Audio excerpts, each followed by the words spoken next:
नमस्कार साथीहरु, टेक्निकल सन्दीप च्यानलमा हजुरलाई स्वागत छ र म सन्दीप मल्ल।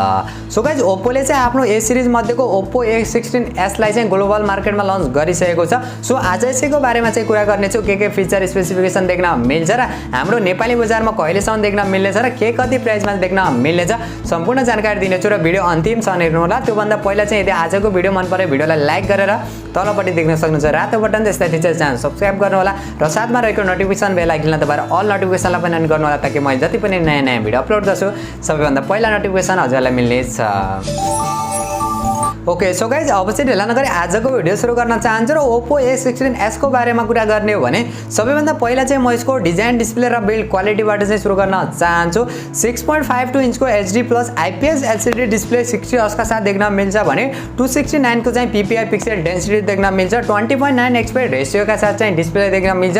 पछाडिपट्टिको डिजाइन प्लास्टिकको देख्न मिल्छ, प्लास्टिककै फ्रेम देख्न मिल्छ।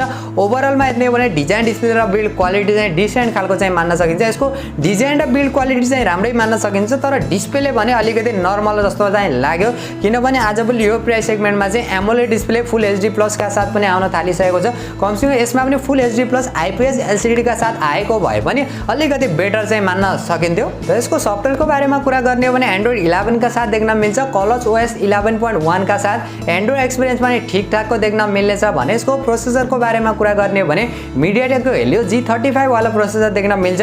LPDDR4X RAM र eMMC 5.1 को चाहिँ स्टोरेज टाइप देख्न मिल्छ। रिड एन्ड राइटको एक्सपिरियन्स पनि हामीले डिसेन्ट खालको देख्न मिल्नेछ।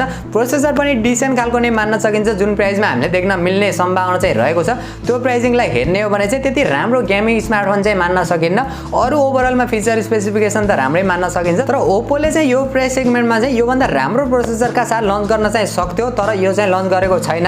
यो कुरा चाहिँ अलिकति मलाई चित्त बुझेको छैन। र यसको क्यामेराको बारेमा कुरा गर्ने हो भने चाहिँ हामीले पछाडिपट्टि तीनवटा क्यामेरा देख्न मिल्छ। जो मेन क्यामेरा चाहिँ 13 मेगापिक्सल, सेकेन्ड र थर्ड क्यामेरा भने 22 मेगापिक्सलको देख्न मिल्छ भने यसको अगाडिपट्टिको सेल्फी क्यामेरा चाहिँ 8 मेगापिक्सलको देख्न मिल्छ। ओभरअलमा क्यामेरा फिचर र क्वालिटीको बारेमा कुरा गर्ने हो भने प्राइसिङलाई हेर्ने हो भने डिसेन्ट खालको चाहिँ मान्न सकिन्छ। तर पनि हजुरहरूलाई थाहा नै छ ओप्पो कम्पनीका स्मार्टफोनहरुमा चाहिँ क्यामेरा अप्टिमाइज चाहिँ राम्रो हुने भएकोले चाहिँ क्यामेरा फिचर र क्वालिटी चाहिँ अलिकति बेटर चाहिँ देख्न मिल्छ। तर पनि हामीले जुन प्राइसिङमा देख्ने सम्भावना चाहिँ रहेको छ त्यो प्राइस सेगमेन्टमा चाहिँ योभन्दा बेटर क्वालिटी वाला स्मार्टफोन चाहिँ लन्च गर्न चाहिँ सक्थ्यो। यसलाई अलिकति अपग्रेड गरेर लन्च गरेको भए चाहिँ एउटा प्लस पोइन्ट चाहिँ हुन्थ्यो। अगाडि पछाडिबाट हामीले 1080 पिक्सलको भिडियो रेकर्ड गर्न सकिनेछ।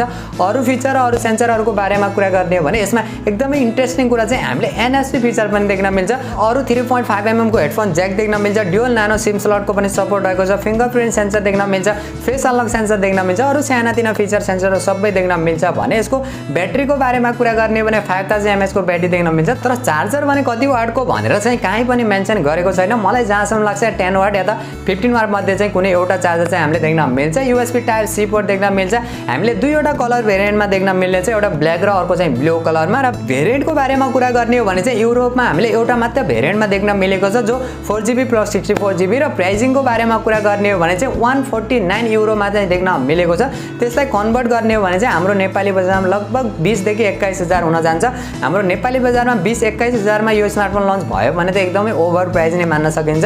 कमसेकम यो स्मार्टफोन हामीले 16 देखि 18 हजार को बीचमा आयो भने चाहिँ अलिकति राम्रो चाहिँ मान्न सकिन्छ किनभने ओप्पो कम्पनीका स्मार्टफोन अफलाइन मार्केटलाई टार्गेट गरेर चाहिँ लन्च गर्ने गर्छन्। त्यसकारणले अलिकति ओभर प्राइस त हुन्छ, तर पनि 20-21 हजार यो फिचर स्पेसिफिकेसनलाई हेर्ने हो भने चाहिँ अलि बढी नै ओभर प्राइस चाहिँ हुन जान्छ। तर युरोपमा जुन प्राइसमा लन्च हुन्छ त्यो प्राइसको सेम टु सेम चाहिँ हामीले नेपाली बजारमा देख्न मिल्दैन। अलिकति सस्तो प्राइस चाहिँ हुने गर्दछ। योभन्दा पहिला ओप्पोका जति पनि स्मार्टफोन हामीले देख्न मिलेको छ तिनीहरूलाई हेर्ने हो भने मेरो हिसाबमा चाहिँ यो स्मार्टफोन लगभग हामीले 17-18 हजारमा चाहिँ नेपाली बजारमा देख्न मिल्नेछ। सो गाइज, यही थियो Oppo A16s को ओभरअल डिजाइन, फिचर र स्पेसिफिकेसन। र मेरो पर्सनल ओपिनियनको बारेमा कुरा गर्ने हो भने यदि यो स्मार्टफोन 17-18 हजारको प्राइस सेगमेन्टमा नेपाली बजारमा लन्च भयो भने चाहिँ एउटा डिसेन्ट खालको स्मार्टफोन चाहिँ मान्न सकिन्छ।